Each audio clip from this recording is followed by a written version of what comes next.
Tarp Lietuvos dziudo ir sambo federacijų įsiplieskė rimtas konfliktas. Net 71 dziudo imtynininkas buvo diskvalifikuotas metams, nes nesilaikė susitarimo nestartuoti sambo čempionatuose. Šios bausmės įteisintos po to, kai praėjusių metų kovo 1-ąją dziudo federacijos vykdomasis komitetas uždraudė savo olimpinės sporto šakos atstovams varžytis sambo turnyruose. Iki šių metų pradžios šalies dziudo vadovybė tikėjosi rasti bendrą kalbą su Lietuvos sambo federacija, tačiau kompromiso rasti nepavyko. Visiškai skiriasi mūsų moralės ir visi kiti principai šitų sporto šakų.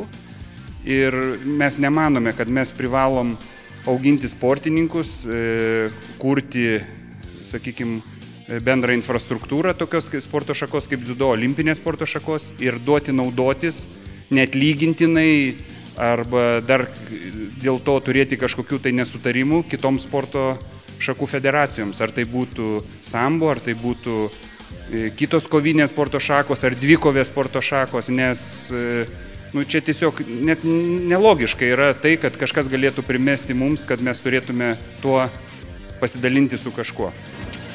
Dziudo atstovams kyla klausimų ir dėl 2011 metų biudžeto paskirstimo 2012 metų Londono olimpiadai besiruošiantiems dziudo imtynininkams skirta 122 000 litų, o sambo federacijų sulaukė 200 000 litų finansinės injekcijos.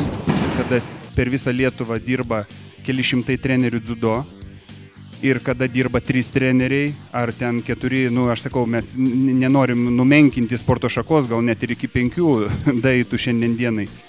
Bet tai yra santykis natūralus. Ir kodėl turėtų, sakykime, kitos sporto šakos plėtra padėti dar sporto šakai, kuri turėtų natūraliai išnykti, nes tai yra visiškai natūralus procesas, aš manau, kaip ir gamtoj.